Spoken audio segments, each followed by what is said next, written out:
We're back with Chapter 4 of Nick Carter's keynote address at UU University 2008. In the last chapter, Nick began talking about the other. In this chapter, Nick continues on the other with the qualities of mercy, solidarity, and witness.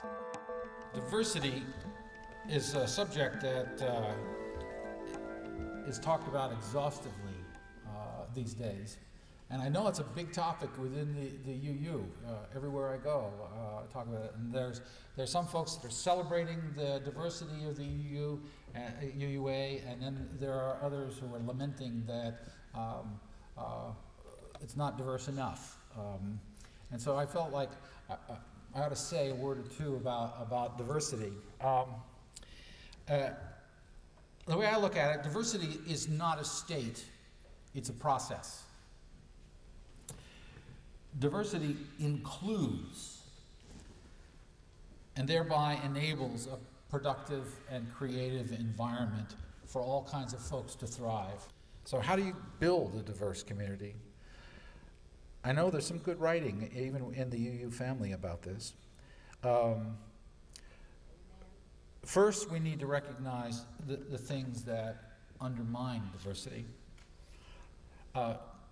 No group or community can be completely representative of its larger community or the world.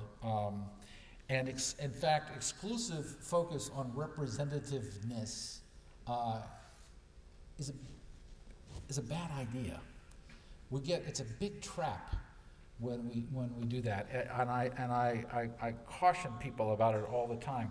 Any given moment, the photo could be out of focus.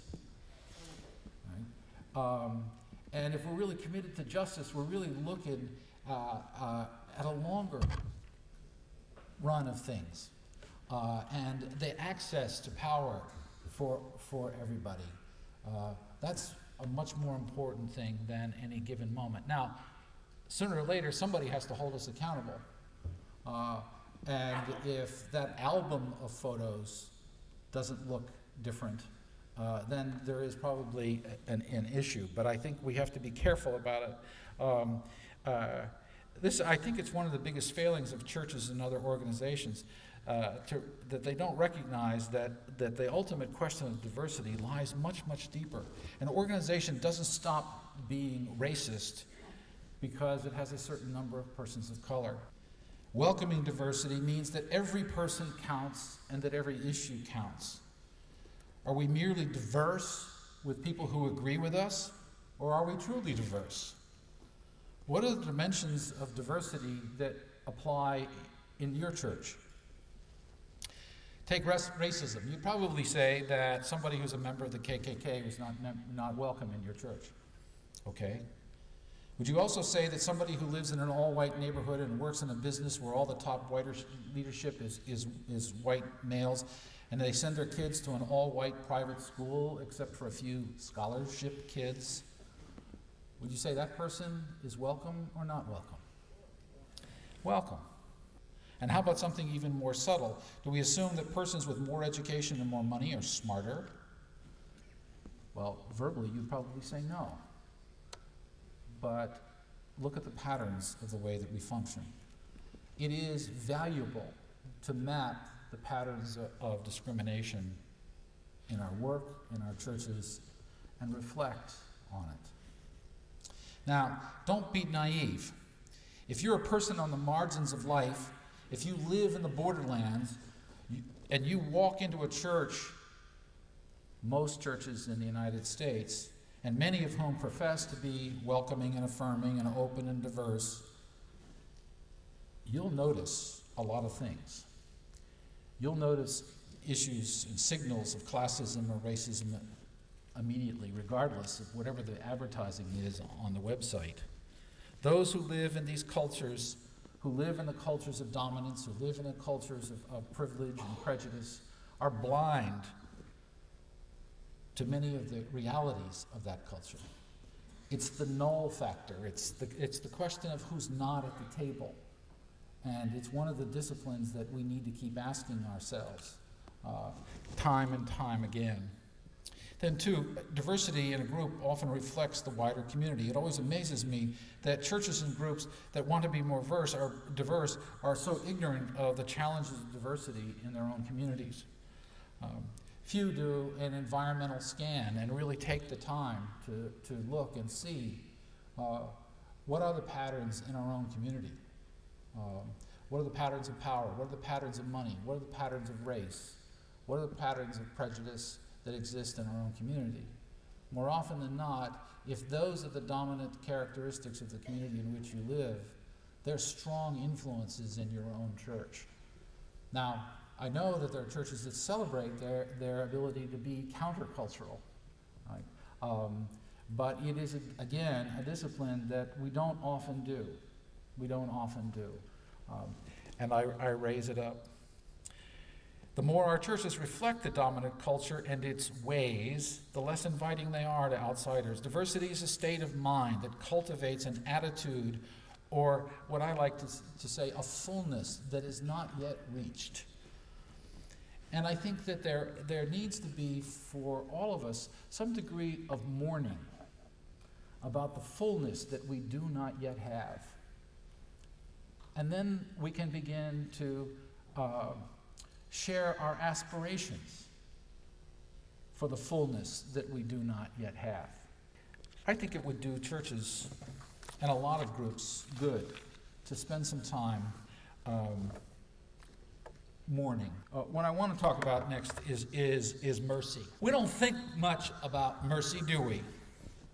Usually when we hear the word mercy, we kind of think about clemency, for somebody who's been condemned or something like that, somebody on death row. Or we think of some sort of leniency, when a basketball team is trouncing another team and they show them a little mercy.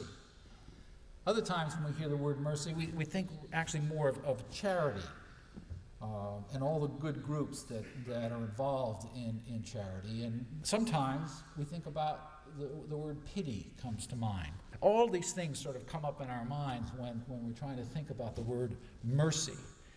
And while all of them can honestly qualify as definitions, they don't really capture the whole meaning of what this word is all about. And that's really what I want to just talk about a little bit, and I want to illustrate it through the story of the Good Samaritan. The original Greek word in Scripture for mercy is esplachnizo, and it literally means to feel something from the gut, or to feel it at an extraordinarily deep level. It isn't a charity case, feeling sorry for someone. It's a case of being moved deep within your soul. Now, take a minute and try and remember that story. On the road to Jericho, a man was robbed and left, robbed and beaten and stripped and left. And there were a whole series of the sort of Jewish hierarchy that came by, and each passed up the man. Then the Samaritan came, and the Samaritan stopped and cared for him in an extravagant kind of way. Few recognize when they read that section that the whole question that prompted the story of the Good Samaritan is really centered around the idea of mercy. And what I would do is suggest to you, try it on for size. Imagine that scene. But imagine that the person who got mugged and badly beaten was a member of your family. Imagine that it was somebody that you really, truly cared about. When you came upon them, what would you feel when you saw that? When Jesus was trying to tell this parable, that's what he was trying to talk about. Is he was trying to get people to recognize that level of compassion, that level of concern. What people often miss is the story about the Samaritans. You see, the Samaritans were sort of social scads. In about the 8th century BC, when the Assyrians conquered Israel, they deported tens of thousands of the Jews, and then they did something rather remarkable. They imported tens of thousands of Assyrians. So when the Jews came back, these people who became known as Samaritans were totally despised. They would, a good Jew would just as soon spit as being anywhere near a Samaritan. So the telling of this parable is really quite a remarkable role reversal, to say that the well-established religious hierarchy didn't care for this man, but the most despised, the people who are on the absolute margins of Jewish society, is the one that is being lifted up as the example of demonstrating what mercy is all about. It was the Samaritan, the person from the margins, who was teaching everybody else about that value. I think that's not only radical, but it is something that we can all learn something from, regardless of our faith tradition. Even if this is not your faith tradition, there is a great, great story there. This is the essential truth that comes from this story. In this story, there is no we and they. There is only us. It recognizes the common humanity that we share. And it says that for each of those people, I'm going to feel deeply if I see them in need or in hurt. I think that mercy is one of those skills that we need to think about when we talk about border crossing skills. Okay. Now, I want to talk about solidarity and witness. This is the border crossing skill that many people would want to entitle justice or fighting for justice. But the more that I thought about this, the more I talked to folks who've been on the front lines in fighting for justice, the more I became convinced that solidarity and witness were the essential border crossing skills. Now, of course, there are lots of folks who say, well, you forgot organizing. All of us that are activists, you know, that's the first word. It's organized. Having spent a lot of my life trying to organize people on issues of peace and justice, I don't want to devalue that. But I think this issue of solidarity and witness is more important. The soul of the struggle for justice begins when I see and feel oppression deep in my own bones, and I can't stay still any longer. That deep feeling is what I call solidarity. Solidarity is the firstborn child of empathy. When we are in solidarity with someone, our feeling, our sympathies, and our aspirations have been united. We can empathize with someone and offer them our mercy, but then there is a quantum leap to solidarity. Solidarity finds its deepest character in the fullness of compassion. Going back to the original Latin meaning of compassion, or compatior, it means to suffer with, to go with, or to share the same destiny. This, like mercy, is something which stirs deep inside us. It is an orientation of the heart. It is compassion, passion with, and it marks the journey from indifference to caring. True compassion and joy are linked. When we go with another, we share our joys and our sorrows. And I note that the UUA has a core value of justice, equity, and compassion. One of the clearest signs of solidarity is its consistency, its faithfulness, and its loyalty. With loyalty comes assurance that one will not be abandoned. Folks on the margins of life are often in trouble and are quickly abandoned. I think one of the things that happens to us is that in our faith life, we tend to nurture this kind of garden variety of faith. that's neatly pruned and well mowed, and all the flowers are pretty together. But it's a faith that wilts when it leaves the garden gate. It's a faith that doesn't work out on the highways and byways where it gets dirty and things are messy. And that is really one of our greatest challenges, is to nurture a faith that works outside the garden gate. And those of us who would seek to truly have a preference for the poor, who would really truly seek to serve those who are the victims of justice and oppression, we better get ready to be dirty. Not because those people choose to be, but that's the reality of the world in which it's complicated, it's messy. The borderlands are never neat places. You know, there's an admirable nature, character of freedom that comes with our society and our ability to move lightly, to be agile, and to be able to function in a lot of different places. But that lack of the ability to really be loyal, I think, is not productive for anyone who wants to do ministry in the borderlands. The other side of solidarity is this question of witness. And I remind you of that story of Maria in El Salvador.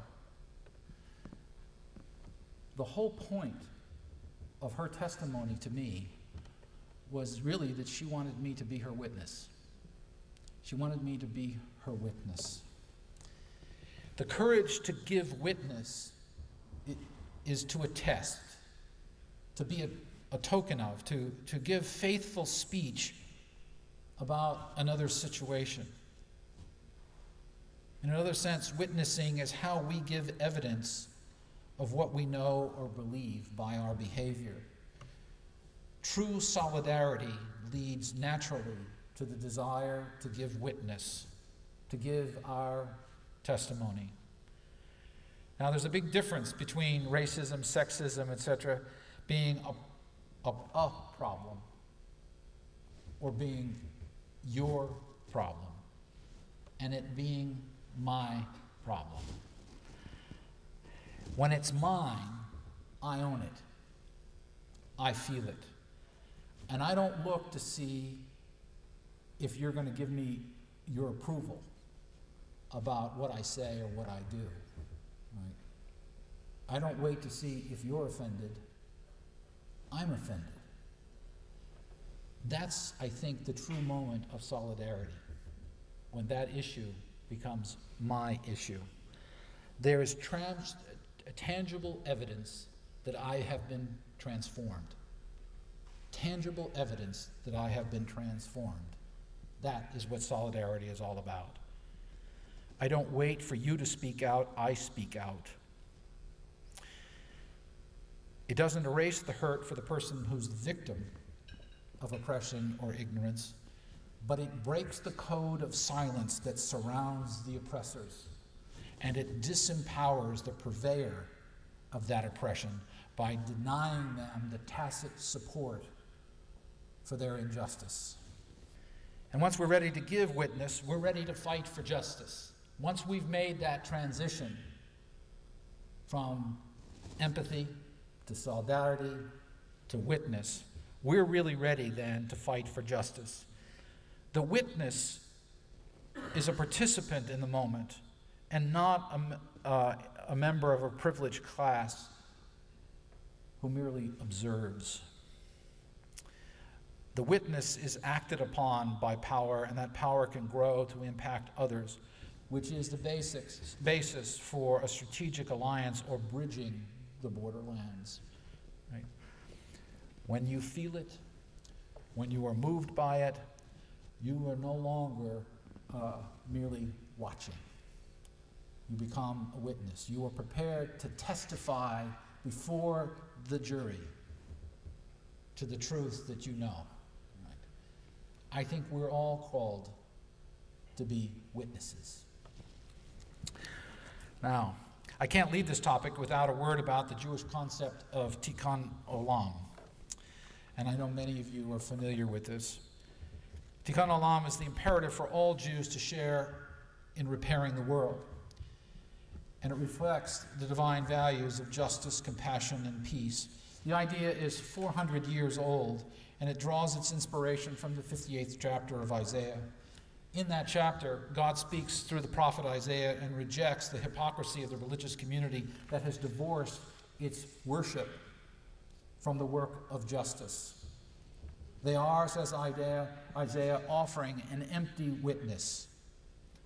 Then, in some of the most beautiful language in the Hebrew Bible, Isaiah says, "But if you will repent, if you will turn around and extend your soul to the hungry and care for the afflicted, then your light will dawn in the darkness. The Lord will guide you continually and satisfy your soul in drought and strengthen your bones. You shall be like a watered garden, like a spring of water whose waters do not fail. Those from among you will rebuild the ruins and raise up the foundations of many generations. You shall be called the repairer of the breach, the restorer of streets to dwell in." Magnificent language. All of us who are concerned about ministry in the borderlands are called to be repairers of the breach. I cannot think of a more honorable title. One last point. Often good Jews will raise the point that the justice which the world needs is far too vast for one person or one project or one group or one congregation, to which they are reminded of the words of one of the ancient rabbis who said that the call to Tikkun Olam is not measured by the scope of the challenge or whether you can ever hope to finish. You are not required to complete the work, neither are you allowed to desist from it. We may not finish it, but we must be about it. It is a good inventory to ask ourselves, with whom and in what causes are we in fact in true solidarity? And of those, are we ready to take the step to give witness? And then how do we give witness? We now have 4 questions that stem from Chapter 4 of Nick's presentation. The first is, how has your understanding of mercy, solidarity, and witness changed after listening to Nick's remarks? How do these skills help us cross borders? Spend about 10 minutes in discussion.